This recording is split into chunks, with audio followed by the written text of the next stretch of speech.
बहुत सारे लोगों के कमेंट आ रहे थे कि हमने लौकी के पौधे को गमले में लगाया और ग्राउंड में भी लगाया, लेकिन हमारे लौकी के पौधे पर लौकियां नहीं आती हैं।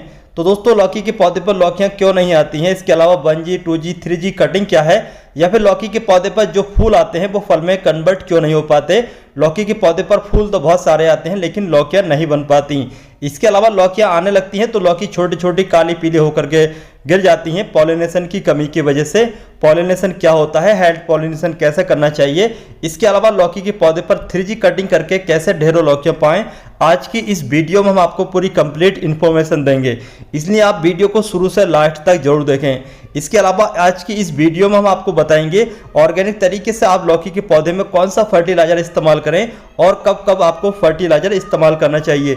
इसके अलावा आज की इस वीडियो में हम आपको बताएंगे लौकी के पौधे को कौन से मौसम में ग्रो करना चाहिए और लौकी के पौधे को आसानी से ग्रो करने का तरीका कौन सा है।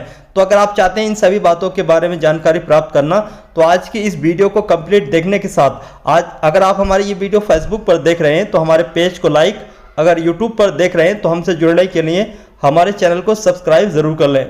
लौकी के पौधे के बारे में हम स्टार्टिंग से बात करेंगे, मतलब लौकी के पौधे को अगर आप जमीन में लगा रहे हैं तो कब और कैसे लगाना चाहिए, लौकी के पौधे को लगाने का सही मौसम क्या है। इसके अलावा अगर आप गमले में लगा रहे हैं तो गमले का साइज कितना होना चाहिए और मिट्टी कैसे तैयार करना चाहिए। तो चलिए शुरू करते हैं, लौकी के पौधे को लगाने का सही तरीका कौन सा है।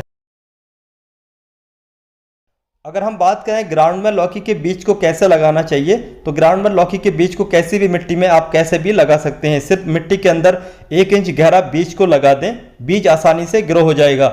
लेकिन सबसे ज़्यादा ज़रूरी होता है कि आप गमले में अपनी छत के ऊपर अगर लौकी के पौधे को उगा रहे हैं तो यहाँ पर गमले का साइज कितना होना चाहिए।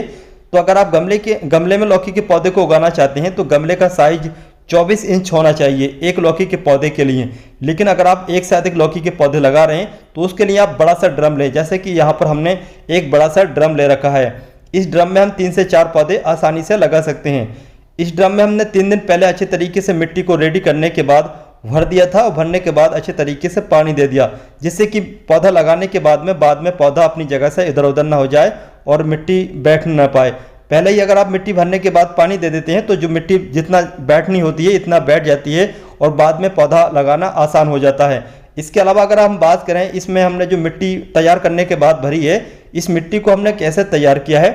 तो लौकी का पौधा उगाने के लिए आपको कोई खास मिट्टी रेडी करने की ज़रूरत नहीं है, बल्कि आपको 60% अपने गमलों की गार्डन की मिट्टी, उसके अलावा उसमें 10% रिवर सैंड, बाकी का 30% आप उसमें वर्मी कंपोस्ट या फिर अच्छे तरीके से सड़ी गली गोबर की खाद, तीनों को अच्छे तरीके से मिक्स करने के बाद इस तरीके से भर लें। अब हम बात करेंगे लौकी की बेल को डायरेक्ट गमले में उगाने के लिए डायरेक्ट गमले में बीज को लगाना चाहिए या फिर पहले पौध तैयार करना चाहिए।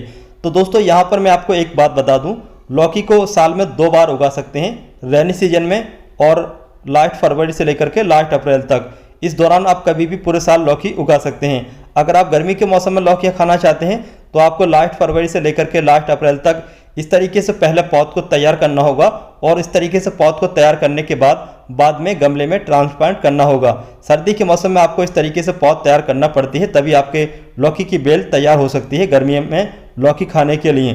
क्योंकि सर्दी के मौसम में लौकी के जो बीज हैं वो अच्छे तरीके से ग्रोथ नहीं कर पाते हैं। तो इस तरीके से आप किसी भी गर्म कमरे में इस तरीके से लौकी की बेल मतलब पौधे तैयार कर लें बल्ब की रोशनी में, और उसके बाद में उन पौधों को गमले में ट्रांसप्लांट कर दें। लेकिन अगर आप रेनी सीजन में लौकी ग्रो करना चाहते हैं तो रेनी सीजन में आपको इस तरीके से पौध को तैयार करने की ज़रूरत नहीं है, बल्कि आप डायरेक्ट गमले में बीज को लगा दें। जैसे कि आप यहाँ पर देख रहे हैं, हमने यहाँ पर ये लौकी के छोटे छोटे पौधे तैयार कर लिए हैं। चलिए अब हम इन लौकी के पौधों को गमले में ट्रांसप्लांट कर लेते हैं।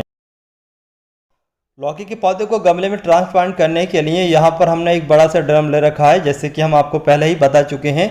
और मिट्टी को तैयार करने के बाद में हमने इस ड्रम में भर लिया था। भरने के बाद अच्छे तरीके से पानी भी दे दिया था। पानी देने के बाद 3 दिन के बाद का ये रिजल्ट है। मिट्टी को हम थोड़ा सॉफ्ट कर लेते हैं, मिट्टी थोड़ा टाइट हो चुकी है, और उसके बाद में हम लौकी के पौधों को इस गमले में ट्रांसप्लांट करेंगे।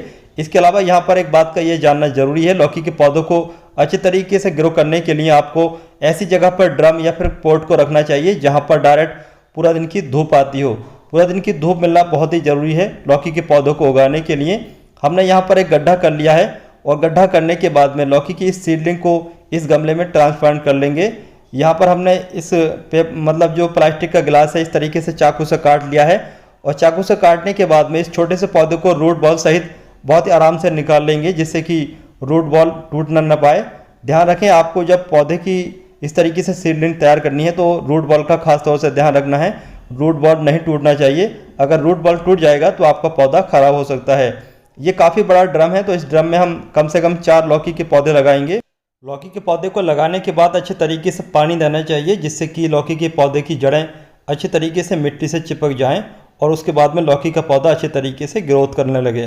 तो चलिए, हमने यहाँ पर लौकी के सभी पौधों को लगा दिया है, अच्छे तरीके से पानी भी दे दिया है। चलिए देखते हैं आने वाले समय में इनकी कैसी ग्रोथ चलती है। लौकी के पौधे को इस बड़े से ड्रम में लगाने के 20 दिन के बाद का ये रिजल्ट है। जैसे कि आप देख सकते हैं, हमने इस ड्रम में 4 लौकी के पौधे लगाए थे। लौकी के पौधे लगाने के बाद लौकी के पौधों की ग्रोथ बहुत ही अच्छे तरीके से चल रही है। लौकी के पौधों पर अब सही समय है बंजी कटिंग करने का। लौकी के पौधे पर जब 5 पत्ती आ जाएं तो 5 से 10 पत्तियों तक आप बंजी कटिंग कर सकते हैं। तो जैसे कि आप देख रहे हैं, ये टॉप का एरिया जो है हमने इसको इस तरीके से पिंच कर दिया है। पिंच करने का मतलब है बंजी कटिंग करना।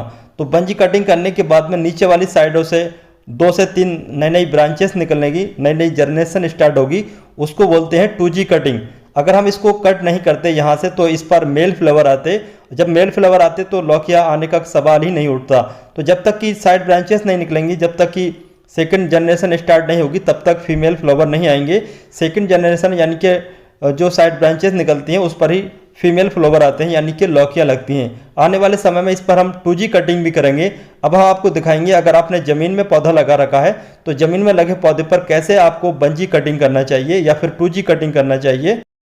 ये पौधा लगा है ज़मीन में। ज़मीन में लगने के बाद ये पौधा काफ़ी बड़ा हो चुका है, जैसे कि आप यहाँ पर देख रहे हैं।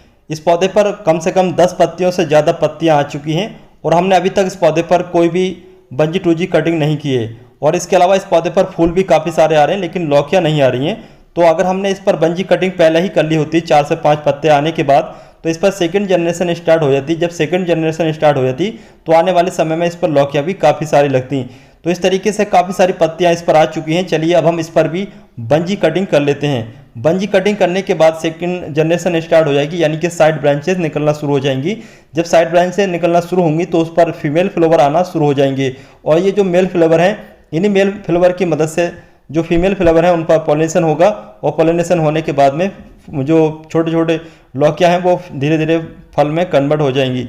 तो चलिए इसको हम इस तरीके से पिंच कर लेते हैं, यानी कि बंजी कटिंग कर लेते हैं। और बंजी कटिंग करने के बाद में अब हम आपको वो पौधा दिखाते हैं जो कि हमने बंजी कटिंग की थी और उस पर बंजी कटिंग करने के बाद में काफ़ी सारी साइड ब्रांचेस भी निकल चुकी हैं और काफ़ी सारी लौकियाँ भी लग चुकी हैं। तो दोस्तों, यह है वो दूसरा पौधा जिस पर हमने बंजी कटिंग की थी यहाँ से। और बंजी कटिंग करने के बाद जैसे कि आप देख सकते हैं, यहाँ से ये साइड ब्रांचेस निकल चुकी हैं। इसके अलावा और भी नीचे साइड ब्रांचेस निकल चुकी हैं और इन पर जो है लौकी के जो फूल हैं वो काफ़ी सारे आ चुके हैं। और इसके अलावा यहाँ पर काफ़ी सारी छोटी छोटी लौकियाँ भी बन चुकी हैं। तो यह है बंजी कटिंग का कमाल। बंजी कटिंग करने से इस पर काफ़ी सारी लौकियाँ आ चुकी हैं और धीरे धीरे और भी नई नई लौकियाँ बन रही हैं। और यहाँ पर जैसे कि आप देख सकते हैं, ये दूसरी ब्रांच है और एक ही लौकी के पौधे पर। तो एक ही लौकी के पौधे पर जब बंजी कटिंग हो गई तो 2 से 3 साइड ब्रांचेस निकलना शुरू हो चुकी हैं। इसके अलावा यहाँ पर जो फ्रूट है इनका साइज भी बहुत अच्छा आ रहा है। इसके अलावा चलिए अब हम इस पर जो बंजी कटिंग करने के बाद में साइड ब्रांचेस निकली हैं, इन पर भी फिर से 2G कटिंग कर लेते हैं। मतलब जो ब्रांचेस निकली उनको फिर से कट कर लेते हैं। इनको फिर से कट करने का क्या फ़ायदा होगा कि इन पर फिर से 2 नई साइड ब्रांचेस निकलेंगी। कभी कभी 2 से ज़्यादा भी साइड ब्रांचेस निकलने लगती हैं। इस तरीके से लौकी का पौधा घना भी हो जाएगा और उस पर काफ़ी सारी लौकियाँ भी आना शुरू हो जाएंगी। ये बात हुई लौकी के पौधे पर बंजी 2G 3G कटिंग करने की। बंजी 2G 3G कटिंग करने से लौकी के पौधे पर काफ़ी सारी लौकियाँ आना शुरू हो जाती हैं। जब लौकियाँ आना शुरू हो जाती हैं तो फिर से शिकायत यहाँ पर ये शुरू होती है, जैसे कि आप यहाँ पर देख रहे हैं, ये छोटी सी लौकी है। तो इस तरीके की छोटी छोटी काफ़ी सारी लौकियाँ आने लगती हैं और आने के बाद में धीरे धीरे कानी होकर के, काली होकर के या फिर पीली होकर के गिरने लगती हैं। इसकी क्या वजह है? सबसे ज़्यादा शिकायत यही रहती है। बहुत सारे कमेंट आते हैं कि छोटी छोटी लौकियाँ गिर रही हैं। तो इस तरीके की दिक्कत कई वजह से हो सकती है। पहली बात यह है कि आपकी लौकी पर पॉलिनेशन नहीं हो पा रहा है। अगर आपके गार्डन में या फिर आपने जहाँ भी लौकी का पौधा लगा रखा है वहाँ पर जो पॉलिनेशन वाले कीट होते हैं, मधुमक्खियाँ या फिर दूसरे कीट, वो पॉलिनेशन नहीं कर पा रहे हैं तो आपके लौकी के जो छोटे छोटे फल हैं वो गिर सकते हैं। इसके अलावा एक मक्खी होती है जो कि सूरज छिपने के बाद लौकी के पौधों पर हमला करती है वो क्या करती है, रात को मक्खी आकर के छोटे छोटे फलों पर बैठ जाती है और डंक मारती है। डंक मारने की वजह से उसके अंदर छोटे छोटे उसके लार्वा पैदा हो जाते हैं और वो लार्वा धीरे धीरे छोटी लौकी को खाने लगते हैं। इससे वो लौकी कानी होकर के पीली होकर के गिर जाती है। अगर उस मक्खी की वजह से आपके लौकी के पौधे पर जो छोटे छोटे फल हैं वो गिर रहे हैं, तो उस मक्खी को भगाने के लिए आप सूरज छिपते ही एक काम यहाँ पर ये कर सकते हैं, आप अगरबत्ती या फिर धूप बत्ती अपने गार्डन में अपने लौकी के पौधे के आसपास सुलगा दें। इससे जो वो खतरनाक मक्खी है वो नहीं आएगी और आपके जो लौकी के फल हैं वो धीरे धीरे खराब नहीं होंगे, बल्कि वो धीरे धीरे फल में कन्वर्ट हो जाएंगे।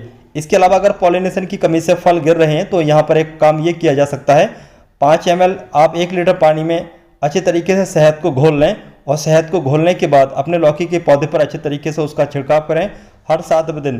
तो इससे क्या होगा कि आपके गार्डन में मधुमक्खियाँ या फिर दूसरे पॉलिनेशन वाले कीट आ जाएंगे और वो अपना काम यानी कि पॉलिनेशन करना शुरू कर देंगे। लेकिन फिर भी नहीं आते हैं तो आप हैंड पॉलिनेशन की मदद ले सकते हैं।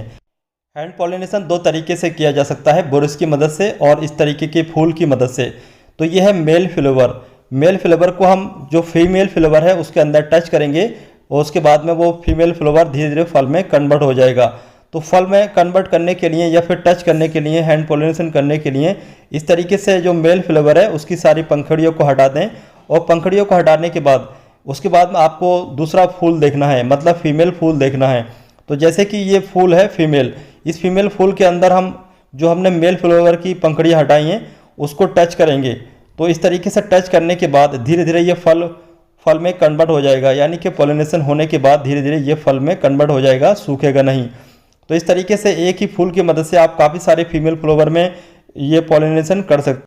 मधुमक्खियों की कमी की वजह से अगर पॉलिनेशन नहीं हो पा रहा है तो फीमेल फ्लावर में इस तरीके से हैंड पॉलिनेशन करके काफ़ी सारे फीमेल फ्लावर को धीरे धीरे आप फल में खुद ही कन्वर्ट कर सकते हैं। अब हम बात करेंगे लौकी के पौधे में फर्टिलाइजर कौन सा इस्तेमाल करना चाहिए जिससे कि लौकी के पौधे पर ज़्यादा फल फूल आएँ। लौकी के पौधे की अच्छी फ्रूटिंग के लिए, अच्छी फ्लावरिंग के लिए, अच्छी ग्रोथ के लिए 2 तरह का फर्टिलाइजर इस्तेमाल करना चाहिए जो कि ऑर्गेनिक होता है। तो सबसे पहला है ये जाइम फर्टिलाइजर जो कि समुद्र की घासों वगैरह से बनाया जाता है। इसके अलावा इसको सीवीड फर्टिलाइजर भी बोलते हैं। ये पूरी तरीके से ऑर्गेनिक फर्टिलाइजर होता है और इसका इस्तेमाल करने से आपके लौकी के पौधे की ग्रोथ बहुत अच्छी तरीके से चलती है, ज़्यादा फल फूल आने के चांस होते हैं। इसके अलावा दूसरा जो फर्टिलाइजर है वो है मस्टर्ड केक का लिक्विड फर्टिलाइजर। जब आप पौधे को लगा दें यानी कि छोटे पौधे को ट्रांसप्लांट कर दें उसके बाद में आपको मस्टर्ड केक का लिक्विड फर्टिलाइजर जरूर इस्तेमाल करना चाहिए, क्योंकि स्टार्टिंग में जब पौधा बढ़ता है तो उसको ज़्यादा नाइट्रोजन की ज़रूरत पड़ती है। तो ऑर्गेनिक तरीके से आपको नाइट्रोजन जो मिलेगा वो मस्टर्ड केक में मिलेगा और इसके अलावा और भी दूसरे जरूरी पोषक तत्व होते हैं मस्टर्ड केक लिक्विड फर्टिलाइजर में। उसके इस्तेमाल करने से आपके पौधे की ग्रोथ तो बढ़ती ही है, इसके अलावा ज़्यादा फल फूल आने के चांस होते हैं। इसके अलावा जैसे ही आपके पौधे पर छोटे छोटे फल बनना शुरू हो जाएं या फिर फूल बनना शुरू हो जाएं तो ये वाला जो जाइम फर्टिलाइजर है तब इस्तेमाल करना चाहिए। इसके इस्तेमाल करने से ज़्यादा फल फूल आने के चांस होते हैं। इसके अलावा ये जाइम फर्टिलाइजर लिक्विड में भी आता है। जब आपके पौधे पर फूल आना शुरू हो जाएं तो उस दौरान आप अपने लौकी के पौधे पर इसका स्प्रे करें। तो इसके स्प्रे करने से आपके लौकी के पौधे पर ज़्यादा फल फूल बनने के चांस होते हैं। तो दोस्तों आज की इस वीडियो में बताई गई ये जानकारी 1G 2G 3G कटिंग करने की और इसके अलावा ये ऑर्गेनिक फर्टिलाइजर पॉलिनेशन कैसे करना चाहिए, पौधे को कैसे लगाना चाहिए, कौन से मौसम में लगाना चाहिए, सारी जानकारी आपको कैसे लगी इसके बारे में हमें आप कमेंट बॉक्स में कमेंट करके जरूर बताइए। अगर आपको ये वीडियो पसंद आती है तो आप इस वीडियो को अपने दोस्तों या फिर रिश्तेदारों के साथ शेयर जरूर करें, जिससे कि इस वीडियो का फ़ायदा आपके दोस्तों या फिर रिश्तेदारों को भी हो सके। अगर आपको ये वीडियो पसंद नहीं आती है तो आप चाहें तो इस वीडियो को डिसलाइक भी कर सकते हैं। तो चलिए दोस्तों चलते हैं, फिर मिलते हैं अगली वीडियो में, तब तक के लिए बाय।